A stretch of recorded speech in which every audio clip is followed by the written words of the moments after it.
do not blame the very real pressures on our health system. যুক্তরাজ্যের Hampstead ও হাইগেটের MP tulip Siddiqui দাবি করেছেন বাংলাদেশের দুর্নীতি মামলায় তিনি রাজনৈতিক দলের বলির পাঠা।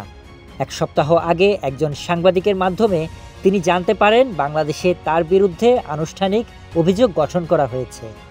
ব্রিটিশ পত্রিকা দ্য গার্ডিয়ানকে দেওয়া এক সাক্ষাৎকারে তিনি এসব কথা জানান। বাংলাদেশি কর্তৃপক্ষের অভিযোগ, সাবেক প্রধানমন্ত্রী শেখ হাসিনার ভাগ্নি হিসেবে প্রভাব খাটিয়ে মা, ভাই ও বোনের জন্য ঢাকার পূর্বাঞ্চলে একটি জমি নিশ্চিত করেছিলেন টিউলিপ। তবে তিনি এই অভিযোগকে সম্পূর্ণ হাস্যকর বলে মন্তব্য করেন। এদিকে 11 আগস্ট থেকে টিউলিপ সহ আরও 20 জনের বিরুদ্ধে বিচার কার্যক্রম শুরুর তারিখ নির্ধারণ করা হয়েছে।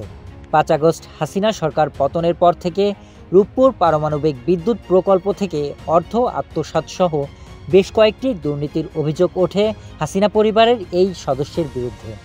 Yes, if you look at it in isolation of did they win the referendum?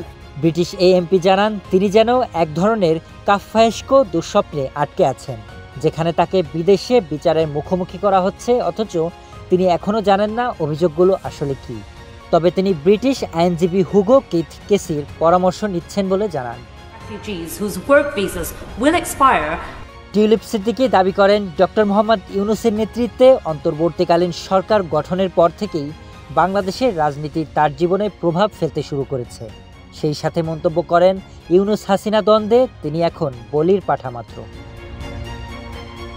News desk, hello Bangla.